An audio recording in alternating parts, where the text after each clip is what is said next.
कि जारे में जो है ये बर्फ जमती है। कोई बात नहीं है, स्टार्ट करते हैं। नमस्कार, 5 की पंचायत में आपका स्वागत है। मैं हूं प्रखर श्रीवास्तव। माफिया डॉन मुख्तार अंसारी की जेल में हुई मौत के बाद यूपी और बिहार में सियासत शुरू हो गई है। 2024 के चुनाव आने वाले हैं और इसलिए वोट बैंक की राजनीति के लालच में एक माफिया सरगना मुख्तार अंसारी के लिए सियासी मातम मनाया जा रहा है। यह वो मुख्तार अंसारी है जिस पर 65 से ज्यादा केस दर्ज थे, जिसमें से 18 मामले सीधे सीधे हत्या से जुड़े थे। इसके अलावा हिस्ट्री शीटर मुख्तार के काले और खूनी कारनामों में लूट, डकैती, अपहरण, रंगदारी, भूमाफिया, गौवध, पशु तस्करी, शराब तस्करी, धोखाधड़ी के भी मामले थे। लेकिन फिर इस माफिया की मौत पर सियासत के घड़ियाली आंसू क्यों बहाए जा रहे हैं? समाजवादी पार्टी जहां मुख्तार को भावभीनी श्रद्धांजलि दे रही है, वहीं इसके मुखिया अखिलेश यादव मुख्तार की मौत के लिए एक तरह से योगी सरकार को जिम्मेदार ठहराकर दुख जता रहे हैं। बीएसपी सुप्रीमो मायावती ने मुख्तार की जेल में हुई मौत की जांच की मांग की है। वहीं ओवैसी माफिया मुख्तार की शान में कसीदे पढ़ते हुए उसे गाजीपुर का लाडला बेटा बता रहे हैं। मुख्तार की तारीफों के पुल बांधने में बिहार के राजनेता भी पीछे नहीं है। अब चुनावी बयार है तो कांग्रेस के नेता पप्पू यादव माफिया डॉन के पूर्वजों का हवाला दे रहे हैं। वहीं तेजस्वी यादव मुख्तार की मौत को साजिश बता रहे हैं।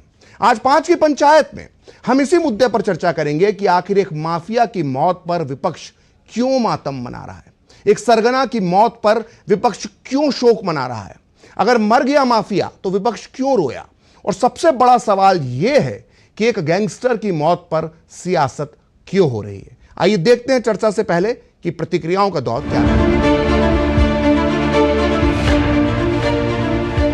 शक नहीं है, यकीन है। यकीन है कि ये स्वाभाविक मौत नहीं, संयोजित हत्या है।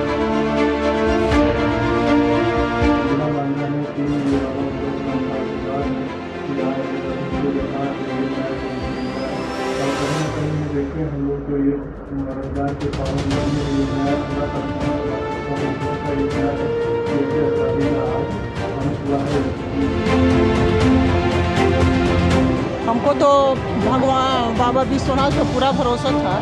आज बाबा के विश्वनाथ के आशीर्वाद से, कृपा से मुझे न्याय मिला है, क्योंकि सीबीआई कोर्ट से भी हम लोग हार गए थे। आज योगी और मोदी जी का देन है जो कि आज हमको न्याय मिला है। इस परिवार से हमारे राजनीतिक संबंध रहे और कई बार के ये विधायक रहे हैं। तो देखिए, इनकी मौत संदेह में है तो न्यायपालिका को तुरंत ले लेना चाहिए। इसमें पॉलिटिक्स क्या है? जब जुडिशियल कस्टडी में किसी की मौत हो रही है और उनकी फैमिली उस एप्रीहेंशन का इजहार कर चुकी है, सुप्रीम कोर्ट वो लोग केस डाले हैं, तो इसमें पॉलिटिक्स क्या है भाई? कि एक आदमी की तो मौत हो गई ना।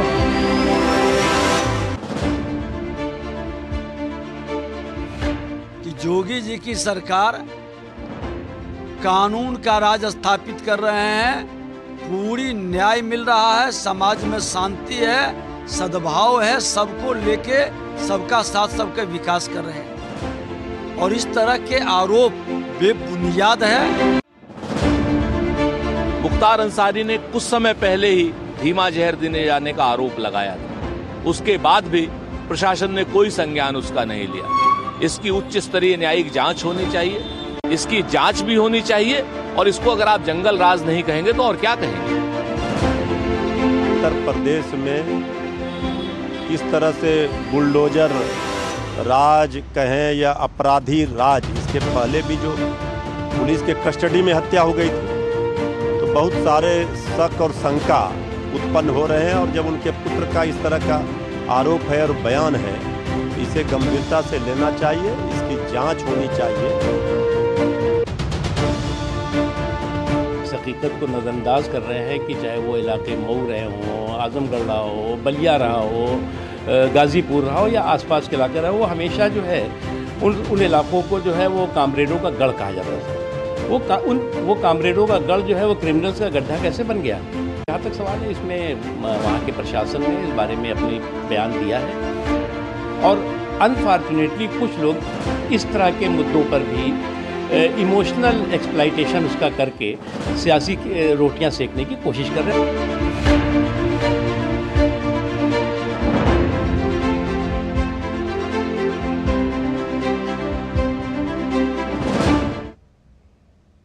तो जेल में मुख्तार अंसारी की मौत क्या हुई? यूपी बिहार की सियासत गर्मा गई है।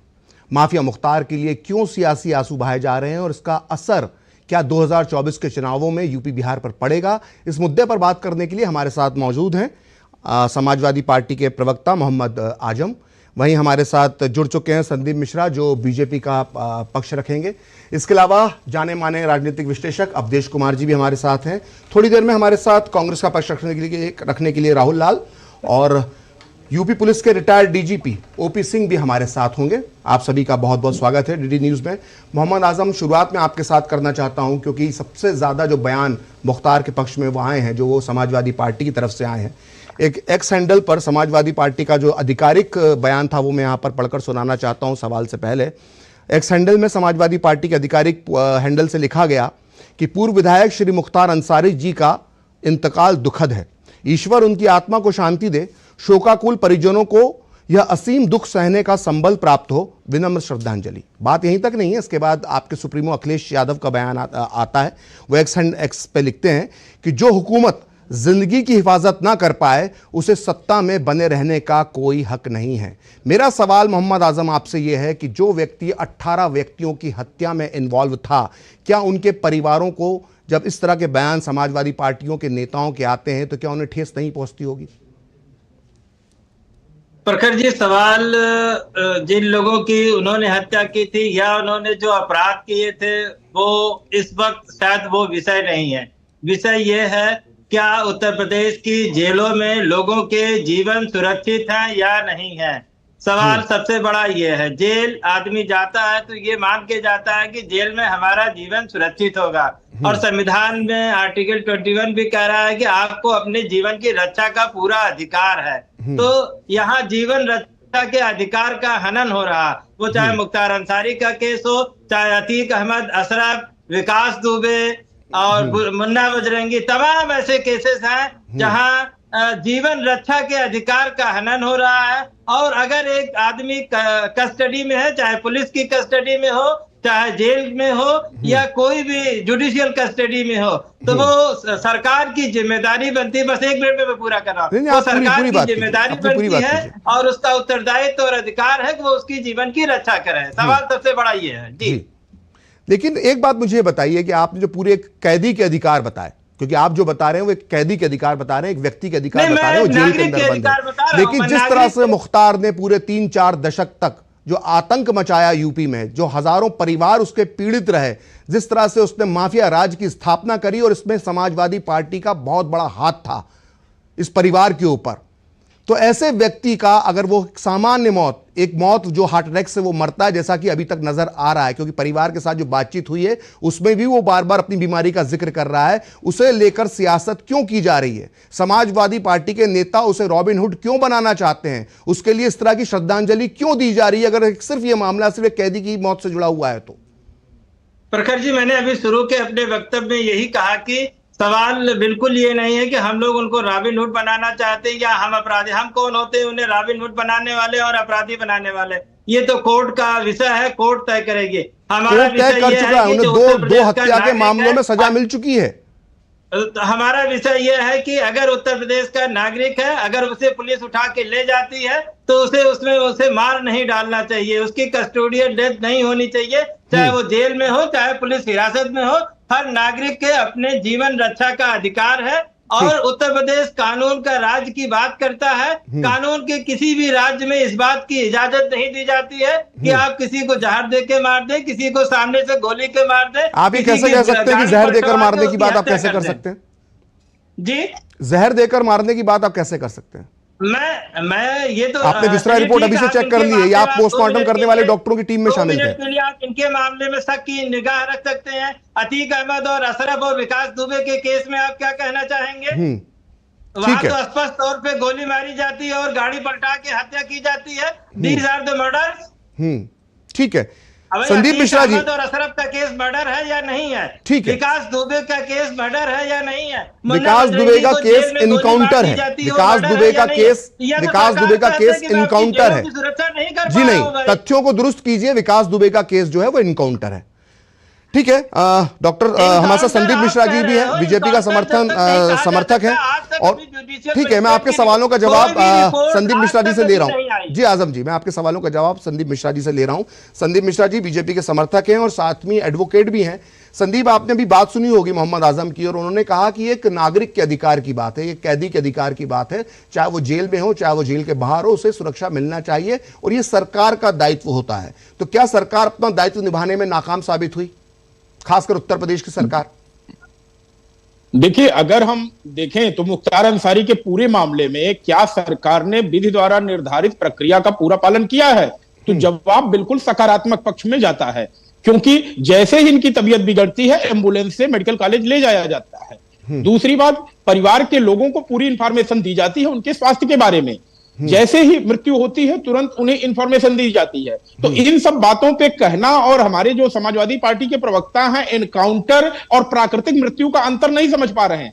अगर किसी की प्राकृतिक मृत्यु होती है, हार्ट अटैक से होती है, तो यह पहले से ही प्रिजुडिस होकर के अफवाहें फैलाना कि जो है जहर खुरानी से हत्या हुई है, फ्लो पॉइजन दे करके हत्या हुई है। भाई 2005 से चिल्ला रहे हैं मुख्तार अंसारी। अगर आप तैलाब सिंह का बयान सुने, जो डीएसपी थे, वो तो कह रहे हैं कि मुख्तार अंसारी 2005 से ही डरा हुआ था और हर मंच पे कहता था मुझे जहर दे के मारा जा रहा है, मुझे फ्लो पॉइजन दिया जा रहा है। तो अगर ऐसी बातें हैं तो पहले इंतजार तो कर लो भाई थोड़ी देर के लिए, विस्तार रिपोर्ट आ जाने दो, चीजों को क्लियर हो जाने दो।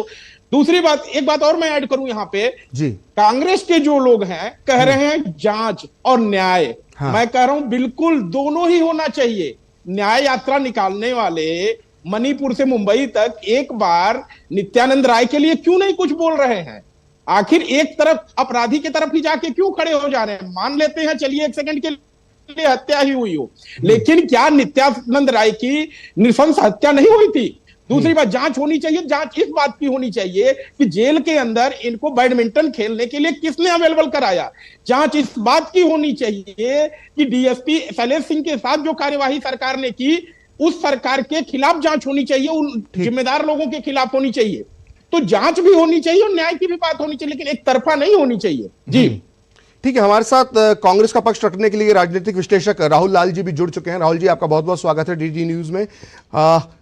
जो मुख्तार अंसारी की जब मृत्यु होती है रात में, तो सबसे पहले जो राजनीतिक प्रतिक्रिया आती है वो आपकी पार्टी में भी हाल में ही शामिल हुए पप्पू यादव की आती है, और पप्पू यादव दुख जताते हैं और साजिश का इशारा देते हैं और बाहुबली जो है मुख्तार अंसारी के पक्ष में बातें लिखते हैं। इसके अलावा कांग्रेस के कई नेता जो है वो सवाल उठा रहे हैं। तो एक गैंगस्टर के लिए इतनी चिंता क्यों? क्या किसी खास वोट बैंक के लिए इतनी चिंता जताई जा रही है? राहुल प्रखर जी, किसी खास वोट बैंक के लिए चिंता नहीं जताई जा रही है।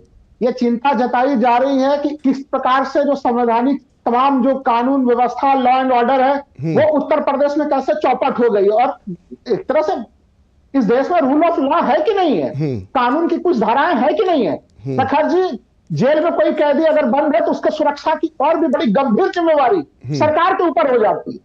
और उनकी जहर दे के मृत्यु हो जाए, वो सोचिए, बार बार उन्होंने कोर्ट में जो है कि एमपी एमएलए स्पेशल कोर्ट में उन्होंने जो है कि एप्लीकेशन दायर किया हुआ था। और हम लोगों ने देखा था कि इसके पहले भी जो है कि वो जब उन्होंने आरोप लगाया था कि जहर देने के बाद उनकी तबीयत बिगड़ी है, वो 26 तारीख को भी फिर वो हॉस्पिटल आए थे।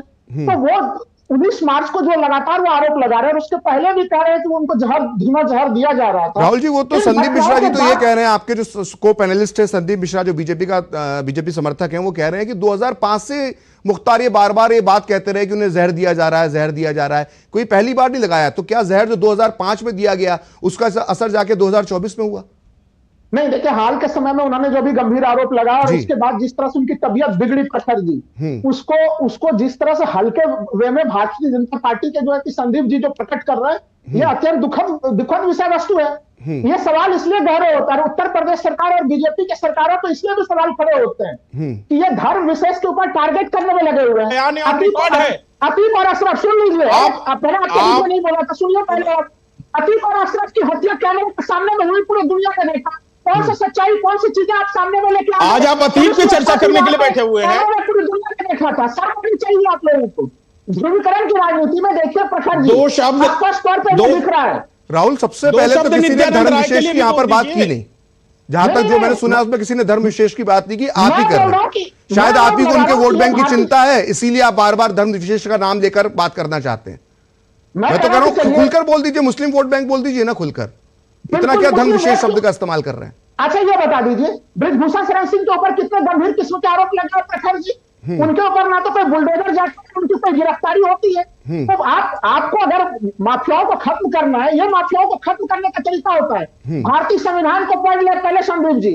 भारतीय संविधान का अनुच्छेद 21 जीवन का अधिकार देता है, और अगर जेल में कोई कैदी जो है कि जेल में उसकी रहस्यमयी मृत्यु होती है, तो वैसे स्थिति में वो कैदी जब पहले से ही आरोप जहर देने के आरोप लगा रहा होता है, इन आरोपों को हल्के में लेने की जरूरत है। और उत्तर प्रदेश का बच्चा समझ रहा है कि उनकी मृत्यु स्वाभाविक मृत्यु नहीं थी। अब ये तमाम एजेंसियां, सरकारें जांचें, हम लोगों ने अतीक और अशरफ के प्रकरण में भी देखा था उस समय। ठीक है, आप कह रहे हैं कि जो मुख्तार अंसारी की मृत्यु जो है वो एक, उसमें आपको साजिश कहीं ना कहीं नजर आ रही है। लेकिन यह भी संभव है, जो परिवार से वो फोन पर बात कर रहे थे उसमें बार बार अपनी बीमारी का जिक्र कर रहे थे, हो सकता है हार्ट अटैक भी हो। ये जांच का विषय है और जांच बिठा दी भी गई है। लेकिन मेरा सवाल यह है कि आपने मुख्तार अंसारी, एक मिनट राहुल जी, आपने पूरी बात बोल ली, मुझे 2 मिनट बोल दीजिए। आपने अतीक अहमद, मुख्तार अंसारी, सभी गैंगस्टर की जो है बातें करी, उनके अधिकारों की बातें करी, लेकिन आपकी पार्टी के यूपी में जो अध्यक्ष हैं अजय राय, उनकी हत्या, उनके बड़े भाई की हत्या जो थी, जिनका नाम जो था वो अवधेश उनका नाम था, 1991 3 अगस्त को उनकी हत्या की गई थी। उनकी हत्या का आरोपी नहीं, उनकी हत्या का दोषी यही मुख्तार अंसारी था।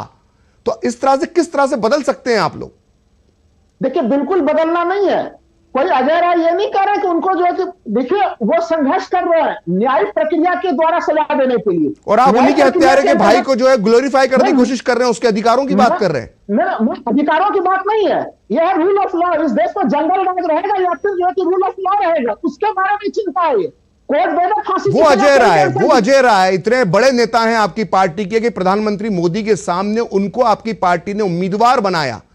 कहीं तो कुछ उनमें देखा होगा, और उनके बड़े भाई का जो हत्यारा है उसके समर्थन में ना केवल राहुल लाल, सुरेंद्र राजपूत, बल्कि पप्पू यादव जैसे नेता जो है उसका समर्थन कर रहे हैं उस हत्यारे का, वो भी नेशनल टीवी डिबेट में बैठ के।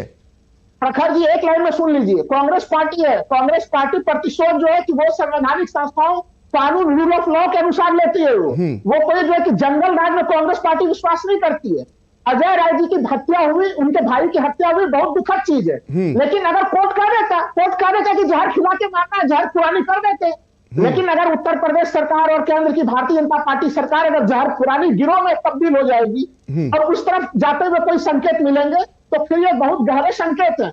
आज तो जो है कि मुख्तार अंसारी की हत्या हुई, कल किसी और फिर आप बार बार, जो अभी जांच का विषय है, आप उसको बार बार हत्या, जो ऐसा लग रहा है कि आप खुद ही वकील हैं और आप ही की दलील है और आप ही जज है। खैर, हमारे साथ राजनीतिक विश्लेषक अवधेश कुमार जी भी हैं। अवधेश कुमार जी, आखिर एक गैंगस्टर, एक माफिया, एक सरगना की मौत पर इस तरह की राजनीति क्यों हो रही है, और जो बार बार वोट बैंक की राजनीति हो रही है, तो क्या मुख्तार की राजनीति से कौन सा वोट बैंक साधा जा रहा है?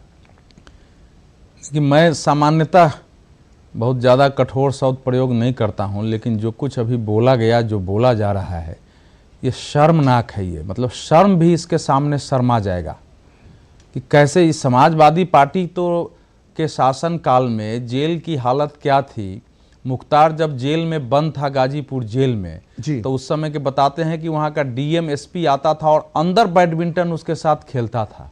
उसने जेल में मछली खाने के लिए तालाब खुदवा दिया था, और जेल में उसकी पार्टियां होती थी और सारे नेता उससे मिलने जाते थे। तो इनको ऐसा जेल तो पसंद है, और जेल में बंद रहते हुए ही उसने कृष्ण आपको उनकी हत्या कराई थी। बिल्कुल, जो जिस हत्या के बारे में कहा जाता है 65 गोली उनके शरीर से निकला था, 500 से ज्यादा गोलियां बरसाई गई थी। आज तक यूपी के किसी हत्याकांड में इतनी गोलियां नहीं चली। वही ना, और वो जेल में रहते हुए, और जेल में रहते हुए वो आदमी फोन कर रहा है अभय सिंह को कि चुटिया हटा दी गई है। उन्हें मारने के बाद वो चुटिया रखते थे टीक। अब आप कहते हैं कि धर्म की बात नहीं, वो हिंदू बहुत जो लोग टीकी रखते हैं उनके लिए वो टीक का महत्व होता है। चुटिया उसको काट के ले गया था, तो ये जेल था उनके लिए। तो ऐसे जेल तो बहुत अच्छा था वो जेल, और आज का जेल बहुत खराब हो गया है। तो ये शर्मनाक है, ये डूब मरने के लिए ऐसी पार्टियों के लिए कि जिन लोगों ने अपनी राजनीति के लिए देश में राजनीति का अपराधीकरण किया, अपराधी माफियाओं को बढ़ाया।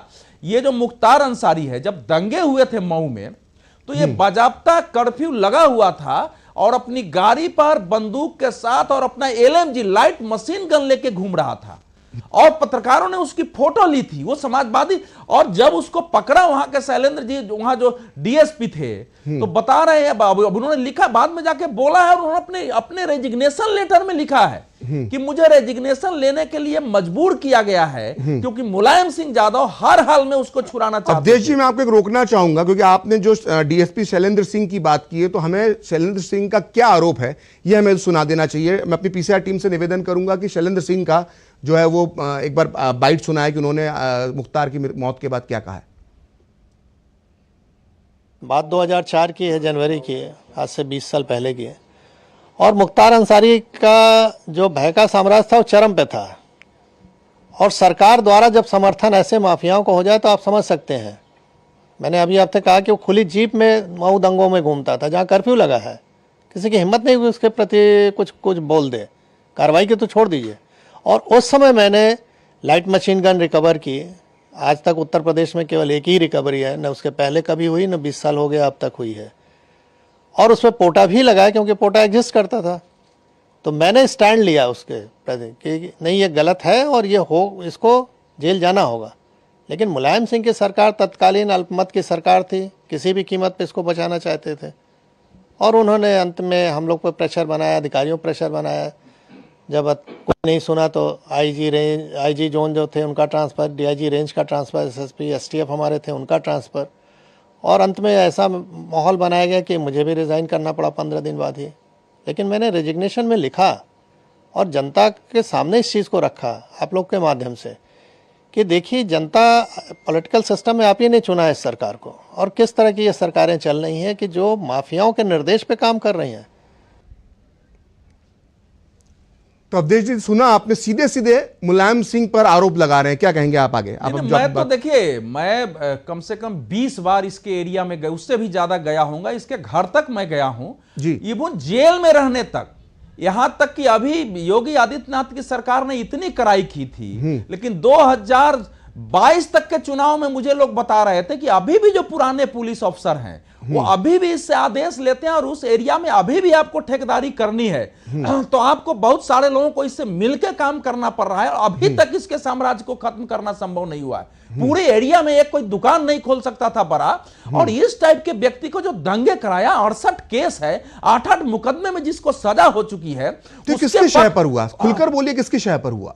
नहीं, तो किसके साथ पर? आखिर मुलायम सिंह यादव की सरकार 2004 में उसने बचाई थी। उस समय से अभी तो शिवपाल जी हमारे मित्र हैं, लेकिन शिवपाल जी कह रहे हैं कि हमारा घरेलू उनसे संबंध है और स्वयं संज्ञान लेना चाहिए। वो तो ऐसे भी जेल के मृत्यु जो होगी उस पर तो न्यायिक जांच का वो तो कानून है, करेगा। लेकिन 9 डॉक्टर उनको बचाने में लगे हुए हैं। डॉक्टरों का अलग अलग डॉक्टर की टीम ने पोस्टमार्टम किया है, और ये बैठ के इसको हिंदू मुस्लिम का इशू बना रहे हैं देश में। इनको शर्म नहीं आती है, और इससे वोट मिलने वाला है। मैं कह रहा हूं कि ये जो कुछ इस समय समाजवादी पार्टी, कांग्रेस और बसपा कर रही है, इसके कारण जो उत्तर प्रदेश और देश में फिर गुस्सा एक पैदा होगा कि ये माफिया को लेकर के ये सारे अगर खड़े हो रहे हैं मुस्लिम वोटों के लिए, तो इनकी वो हालत होगी उत्तर प्रदेश और देश में कि इनकी मतलब लोकसभा चुनाव का परिणाम देख लीजिएगा। पूरे देश में गुस्सा है। आप शहाबुद्दीन का नाम ले रहे थे, सुभाष शहाबुद्दीन की मौत 2018 में दिल्ली के दीनदयाल उपाध्याय हॉस्पिटल में हुई, तिहाड़ जेल में बंद था। उसको बीजेपी ने लाके मरवा दिया उसको बीमारी से, और शहाबुद्दीन ने अपहरण करके इतने लोगों की हत्या की, उसके लिए कोई बोलना नहीं है। और राहुल लाल पढ़े लिखे आदमी, शर्म आनी चाहिए ऐसी भाषा के लिए। अरे भाई, आपके पास कहां से है? आपके पास सवाल यह है कि उसका हार्ट अटैक से मौत, पोस्टमार्टम दे रहा है, इतनी बीमारियों से ग्रस्त है वो आदमी, उसको शुगर है, उसको ब्लड प्रेशर है, उसको हार्ट की बीमारी है, उसको ब्रेन की बीमारी है, उसको एंजाइटी है, उसके इंटेस्टाइन में प्रॉब्लम है, ऐसा आदमी बंद है, उसकी मृत्यु हो गई, वो भी 19 साल से बंद है जेल में। वही ना छाती पीट रहे हैं। इन लोगों ने उसको बचाने के लिए यहां से पंजाब भिजवा दिया। और पंजाब सरकार को देखिए कि आप कह रहे हैं कि आज क्यों बोल रहे हैं, जो पंजाब सरकार कांग्रेस की सरकार थी उसके बचाव में सुप्रीम कोर्ट में खड़ी होती थी कि उसका यूपी न लाया जाए।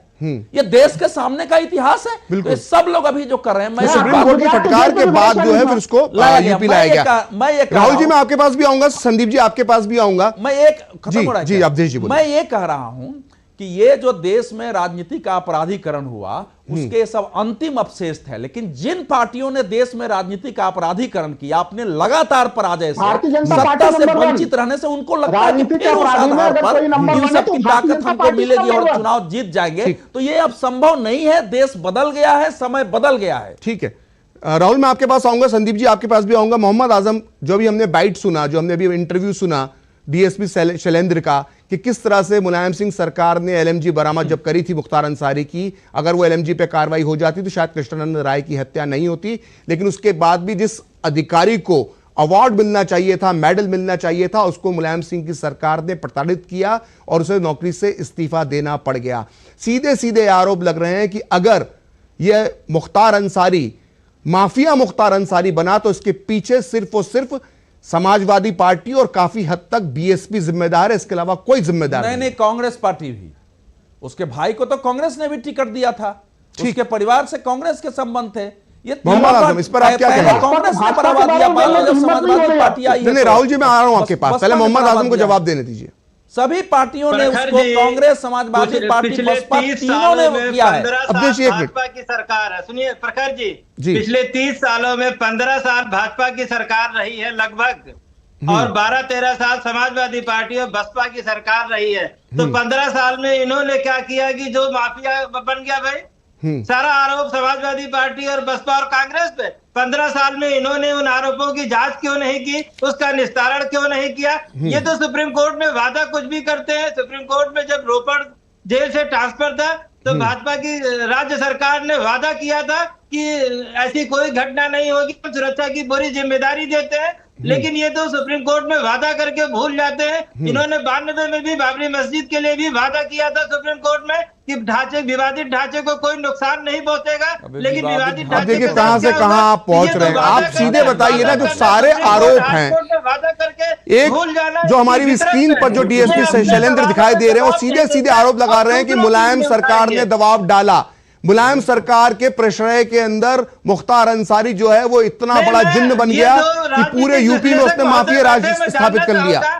33 सालों में 16-17 साल भाजपा की सरकार रही है और 12-13 साल समाजवादी पार्टी और बसपा की सरकार रही। तो 17 साल में सरकारों ने क्या किया? 90s में भाजपा की सरकार रही है, तो भाजपा की सरकारों ने मुख्तार अंसारी को क्यों प्रश्रय दिया था? अब जब मैं इनके परिवार का देखिए, मोहम्मद आजम अब आपने जो बीजेपी पर भी आरोप लगाए और अपनी सफाई में आपने कहा, लेकिन जो राजनीतिक चुनावों के जो आंकड़े वो तो गलत नहीं बोलते। मैं एक परिवार का पढ़ देता हूं। मुख्तार अंसारी पहली बार जो विधायक बना 1996 में बीएसपी के टिकट से बना, मैंने बीएसपी पे भी आरोप लगाया। 2002-2007 में वो निर्दलीय जीता, 2012 में कौमी एकता दल बनाया, फिर 2017 में बीएसपी में आ गया। अफजाल अंसारी 1985 से लेकर 1986 तक सीपीआई से 4 बार विधायक रहे। 1996 में वो समाजवादी पार्टी में आ गए, वहां से विधायक बने। 2004 में समाजवादी पार्टी से बने, 2019 में बीएसपी से बने। सिबगुत अल्लाह अंसारी जो है वो 2007 में सपा से विधायक बना, 2012 में कौमी एकता दल से। अब्बास अंसारी जो है वो आपके सहयोग से 2022 में जो है वो चुनाव जीता सुहेलदेव पार्टी से। शोएब अंसारी 2022 में समाजवादी पार्टी से चुनाव जीता। कौमी एकता दल का विलय 2016 के अंदर समाजवादी पार्टी में होने वाला था, वो टल गया, 2017 में बीएसपी में हो गया। ये अंसारी परिवार का जो राजनीतिक रिकॉर्ड है ये पूरी तरह बता रहा है कि एसपी बीएसपी खेलते रहे लोग। इसमें बीजेपी कहां से बीच में आ गई? प्रखर जी, आज में जो अब्बास अंसारी साहब हैं ये भाजपा के सहयोगी विधायक हैं। ठीक है, अब्बास अंसारी इस वक्त जेल में, सहयोगी विधायक नहीं है। अब्बास अंसारी, ठीक है, अब्बास अंसारी जेल में है, लेकिन अब्बास अंसारी जब 2022 में चुनाव जीता था तो किसके समर्थन से चुनाव जीता था ये तो बता दीजिए। ठीक है, उस टाइम हमारा ओम प्रकाश राजभर से गठबंधन था, वो उस टाइम हमारे अब्बास अंसारी जीता और अब्बास अंसारी समाजवादी पार्टी का उम्मीदवार था और सुहेलदेव पार्टी से लड़वाया गया उसके चुनाव चिन्ह पर उसको। ओम प्रकाश राजभर ये सब मीडिया रिपोर्ट्स उस वक्त उम्मीदवार थे और उन्हीं के पार्टी से जीते हैं। चलिए प्रखर जी, अगर ये मान लिया जाए कि भाजपा ने अफजाल अंसारी पूरे परिवार को बढ़ावा दिया, कोई स्वीकार करेगा क्या? भाजपा उस अंसारी परिवार को बढ़ावा देगी? भाजपा के लोगों की वहां हत्या कर रहा है, वो भाजपा के लोगों से लड़ रहा है और भाजपा उसको बढ़ावा देगी? आखिर योगी आदित्यनाथ की सरकार में ही तो पहली बार कार्रवाई हुई है। सुनिए सर, ठीक है, 1988 में उस पर पहला मामला दर्ज हुआ है, पहली सजा मिली है उसको 2022 में। ये ध्यान रखिए, उसको 34 वर्ष बाद उसको पहली सजा मिली है जब बीजेपी की सरकार वहां बनी है। ये भी एक फैक्ट है, उसके बारे में बोलने की हिम्मत नहीं है। चलिए ठीक है, संदीप मिश्रा जी बीजेपी समर्थक है, मैं उनसे उनके पास जाना चाहूंगा। संदीप जी, आरोप बीजेपी पे भी लग रहे हैं। मोहम्मद आजम ये कह रहे हैं कि जो 33 साल का उसका जो क्राइम रिकॉर्ड था उसमें कई बार बीच में बीजेपी की सरकार रही, उन्होंने कड़े कदम क्यों नहीं उठाए, ये एक आरोप है। दूसरा आरोप ये भी है कि अब्बास अंसारी जो है वो इस वक्त भले ही वो समाजवादी पार्टी से चुनाव जीत कर आया, लेकिन उसकी जो पार्टी है सुहेलदेव पार्टी, वो फिलहाल एनडीए का हिस्सा है। तो क्या ये तय किया जाना चाहिए कि अब्बास अंसारी के खिलाफ अब पार्टी किनारा कर ले उससे? देखिए, यहां पर हम एक ऐसे व्यक्ति के बारे में बात कर रहे हैं जो कि अपराधी है, घोषित अपराधी है, और जिसके लिए कांग्रेस हो, बसपा हो या सपा हो, तीनों ने ही उसको सपोर्ट किया, उसको बनाया। आज जो चर्चा चल रही है कि क्या उसकी हत्या हुई है या फिर उसको जो है नेचुरल डेथ हुई है, मैं यहां पे कह रहा हूं पंजाब की सरकार उसकी हत्या के लिए जिम्मेदार। अब सुनिए मैं कैसे जोड़ रहा हूं इसको जी। पंजाब की जेल में मुख्तार अंसारी चलते फिरते गए थे। हाँ। व्हील चेयर से यात्रा पंजाब से शुरू हुई, पिछले 3.5 साल से व्हील चेयर पे हैं। उस व्यक्ति के बारे में ये लोग कह रहे हैं कि उसे हार्ट अटैक क्यों आ गया और नेचुरल डेथ नहीं है। मुख्तार अंसारी की मृत्यु हुई है तो उसके पीछे जिम्मेदार पंजाब की जेल है, पंजाब की सरकार है, जिसने उनका स्वास्थ्य इस तरह से कर दिया कि ये चलता फिरता हुआ आदमी व्हील चेयर पे आ गया। यह बात सही नहीं है कि व्हील चेयर पे मुख्तार अंसारी जो है बदायूं की जेल में लाए गए थे, बांदा की जेल में लाए गए थे। तो इन सब बातों पे चर्चा करने की बजाय इधर उधर की बातें करके घुमाया जा रहा है। और प्रखर जी, मैं इतना कहूंगा कि डीएसपी शैलेश सिंह के आरोपों पर भी एक जांच आयोग बैठना चाहिए और मुझे लगता है विपक्ष के लोग भी इस विषय पर साथ देंगे कि डीएसपी शैलेश सिंह का जो आरोप है उस पे दूध का दूध पानी का पानी जरूर होना चाहिए, तभी सही मामलों में न्याय होगा। ठीक, राहुल लाल जी, आप जो कहना चाह रहे हैं, बहुत देर से अपनी बात कहना चाह रहे थे, लेकिन मैं एक थोड़ा सा इस विषय पर मैं एक बात पूछना चाहता हूं कि जिस तरह से मुख्तार अंसारी के लिए जो कांग्रेस के नेताओं में मोहब्बत दिखाई दे रही है, इसकी वजह हामिद अंसारी तो नहीं है? क्योंकि ऐसा कहा जाता है कि हामिद अंसारी और मुख्तार अंसारी जो हैं वो बड़े करीबी रिश्तेदार हैं और हामिद अंसारी का बयान हम सुनते रहे हैं कि देश अब रहने लायक नहीं बचा, इस तरह के कई उन्होंने बयान दिए।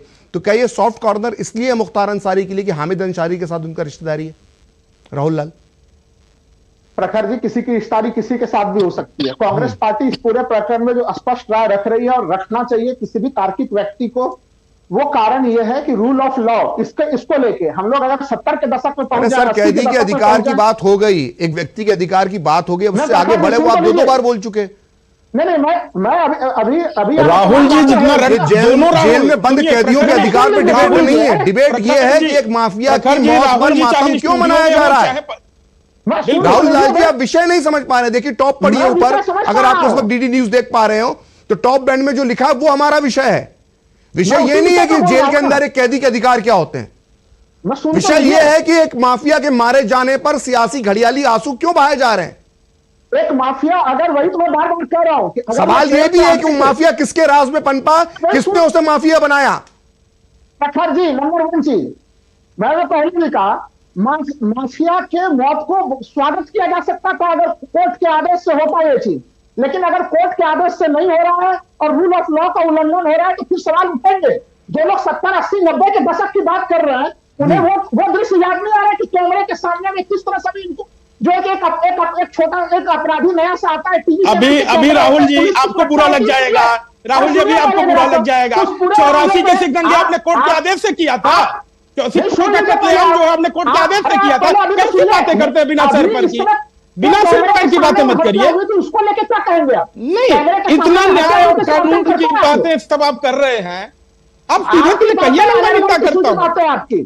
आपकी बात अगर किसी को सुन लीजिए तो अगर ये मामला मजबूत होता है, भारतीय जनता पार्टी अपनी प्रतिनिधि भेजती है यहाँ पे, वो अपने प्रतिनिधि भेजने की हालत तो नहीं है कि वो अपने भेज सके। भारतीय जनता पार्टी जान रही है कि वो अपने पापों को, उनका अत्याचार का घड़ा काफी ज्यादा इतना ज्यादा बढ़ चुका है कि वो आपका स्पष्टीकरण देने की हालत में नहीं है। प्रखर जी, दो ही चीज में कह रहा हूँ, यहाँ पे घड़ियाली आंसू नहीं बहाया जा रहा है। विपक्ष मानता है कि इस देश में संवैधानिक संस्थाएं और तमाम संविधान के जो नियम है उसकी अवहेलना यह सरकार कर रही है, और इन तमाम घटनाक्रमों में विपक्ष के आरोपों की पुष्टि हो रही है। वोटों की राजनीति भारतीय जनता पार्टी करती है, विपक्ष को करने की कोई जरूरत नहीं पड़ रही। आज राहुल गांधी के भारत जोड़ो न्याय यात्रा के बाद पूरा देश का जन समर्थन उनके साथ जुड़ा हुआ है। 4 दिन के परिणाम में दिख जाएगा। ठीक है राहुल लाल जी, मैं आपको रोकना चाहूंगा। हमारे साथ दिल्ली पुलिस के पूर्व वरिष्ठ अधिकारी राव साहब जुड़ चुके हैं। राव साहब का बहुत बहुत स्वागत है। हम लोग राजनीतिक बहस कर रहे हैं और बात यहां पर चल रही है कि मुख्तार अंसारी जो है उसके ऊपर किस तरह से राजनीतिक मातम मनाया जा रहा है। तो हम अगर ये जब हम देखते हैं कि इस तरह से कोई माफिया की मौत पर जो अभी तक सामान्य नजर आ रही है, जो अभी तक सामने आया, हो सकता है उसके पीछे कुछ और भी वजह हो सकती है, लेकिन जब उस पर सियासत होती है तो एक पुलिस अधिकारी होने के नाते या एक नागरिक होने के नाते आप क्या सोचते हैं, आपको क्या महसूस होता है तब?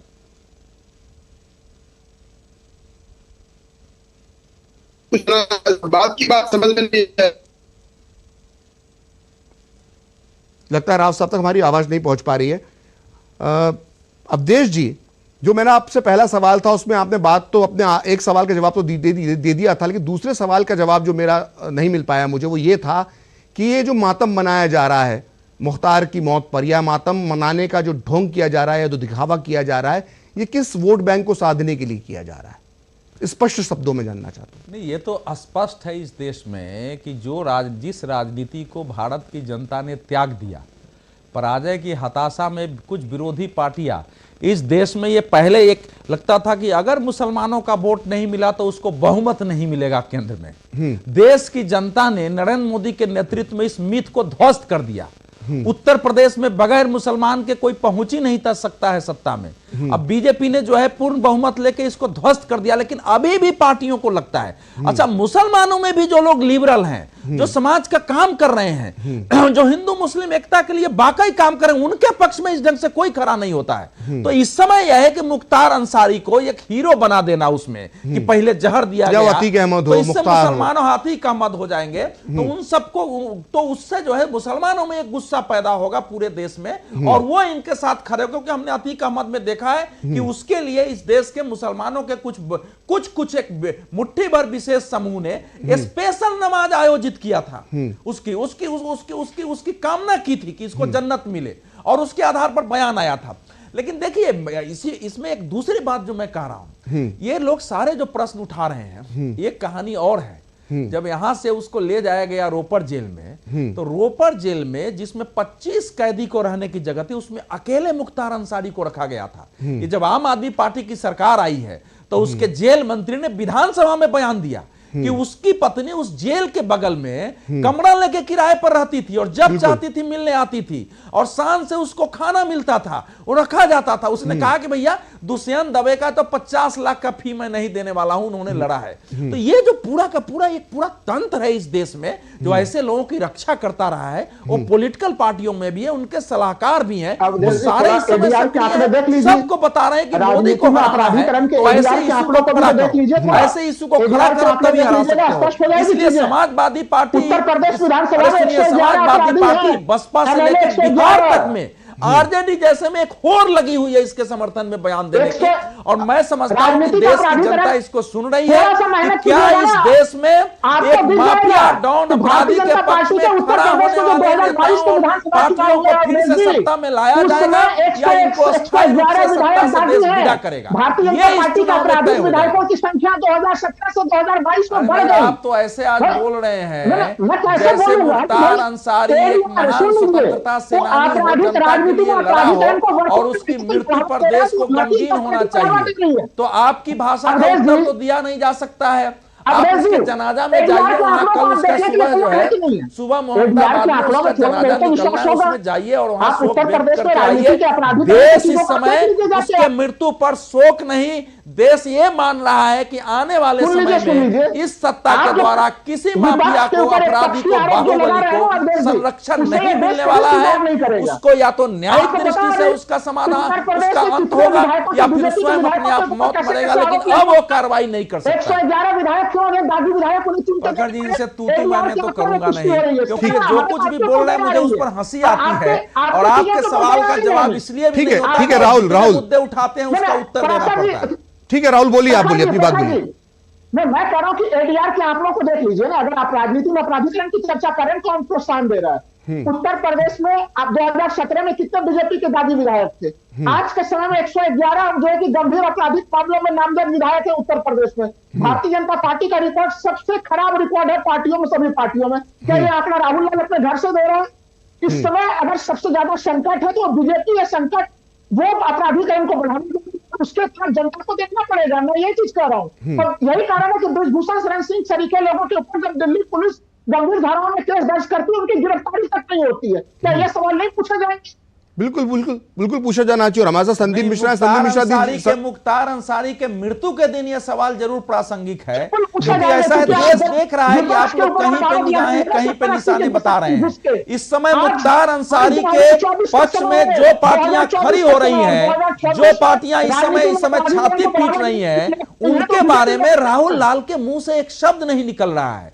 हम लोग यहाँ बीजेपी के सर्टिफिकेट देने के लिए नहीं बैठे हैं, लेकिन आखिर बताइए ना, अतीक अहमद पर चाहे मुख्तार अंसारी पर चाहे जितने ये विकास दुबे हो, जितने मुन्ना बजरंगी हो, इन सब के विरुद्ध कार्रवाई किसके राज में हुआ है?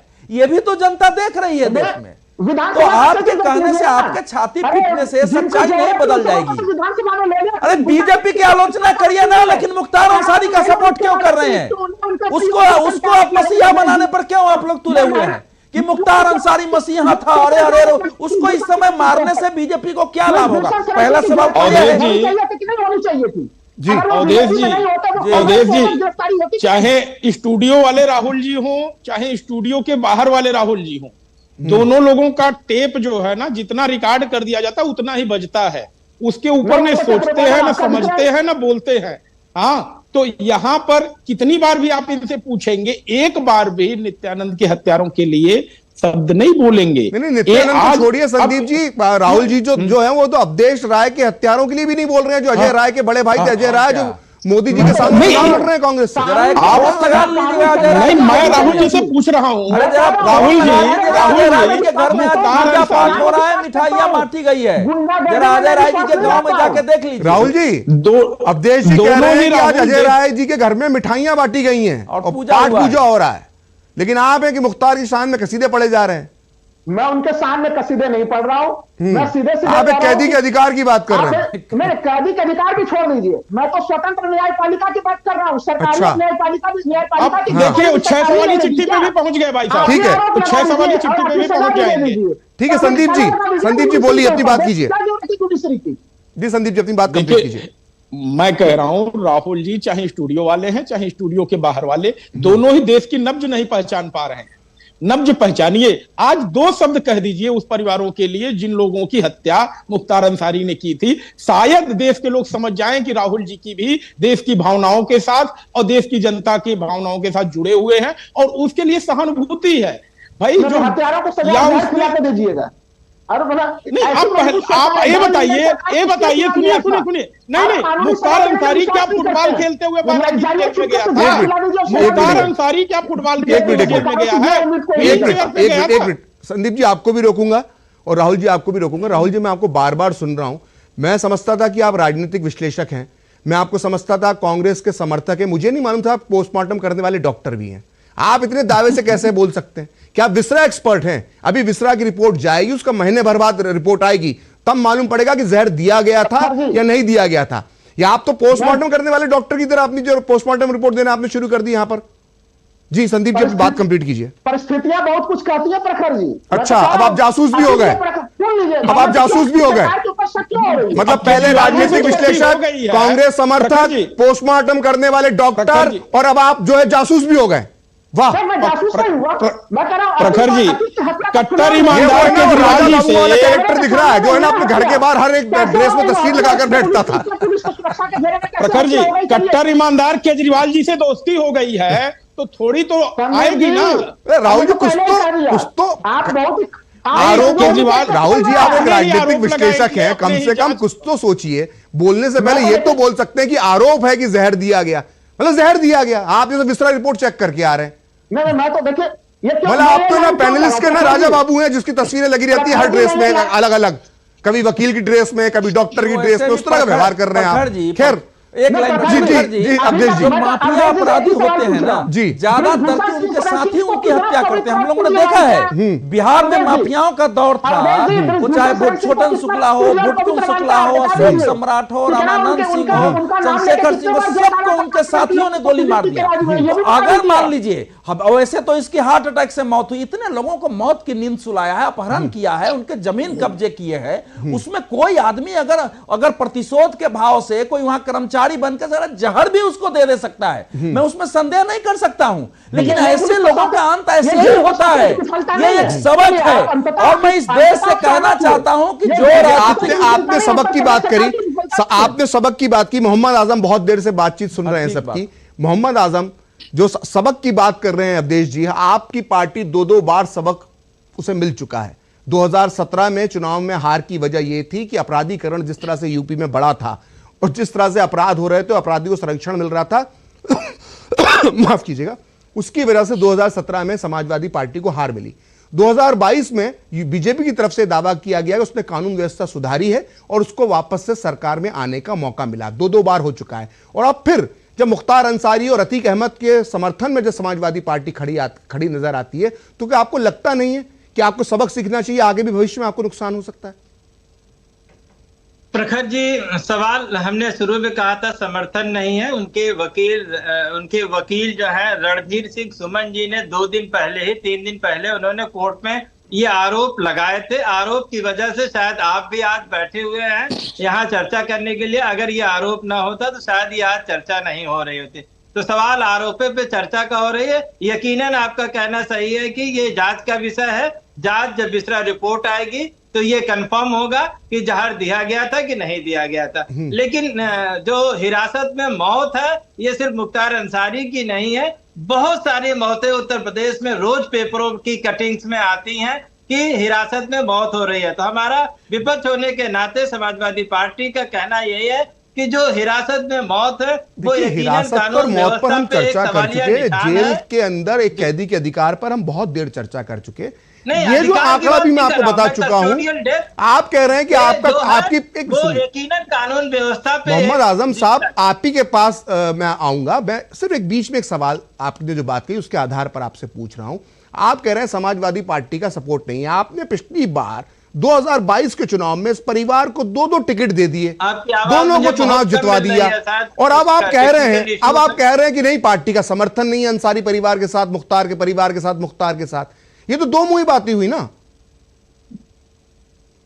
आजम साहब, कैदी के अधिकार की बात हो गई, एक कैदी का अधिकार, सब बातें हो गई, जांच भी हो रही है।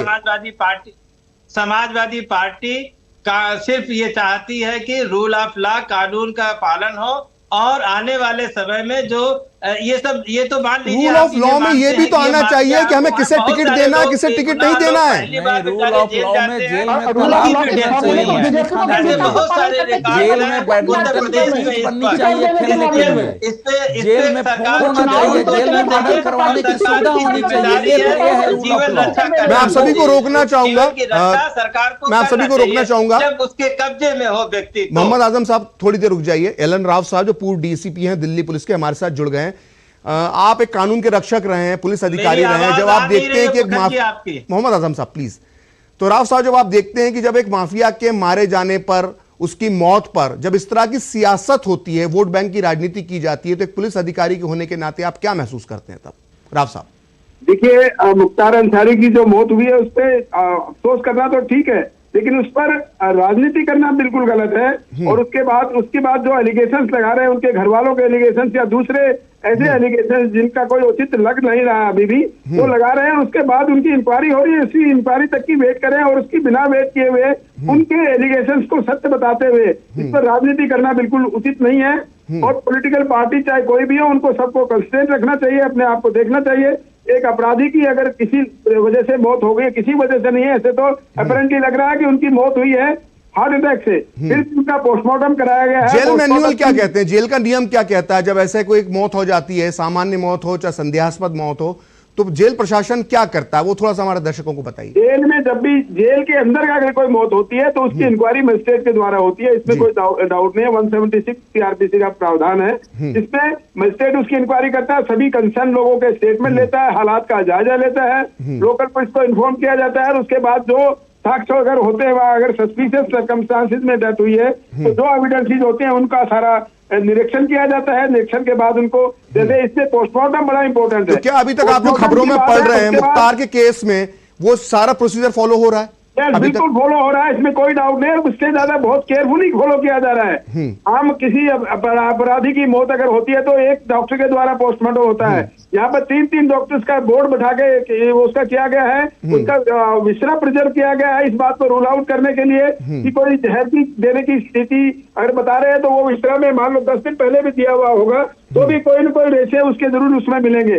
तो उसका केमिकल एनालिसिस होगा, उसके बाद रिपोर्ट आएगी और उसमें भी एक स्पेशल जज के द्वारा इसमें इंक्वायरी हो रही है।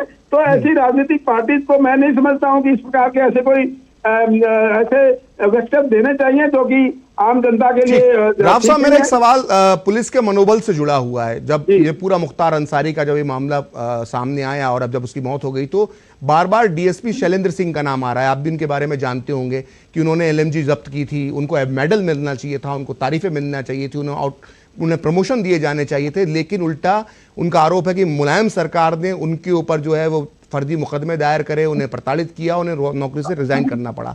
तो जब एक पुलिस अधिकारी पर, एक ईमानदार पुलिस अधिकारी पर जब इस तरह के राजनीतिक दबाव पड़ते हैं तो क्या पुलिस का मनोबल टूटता है?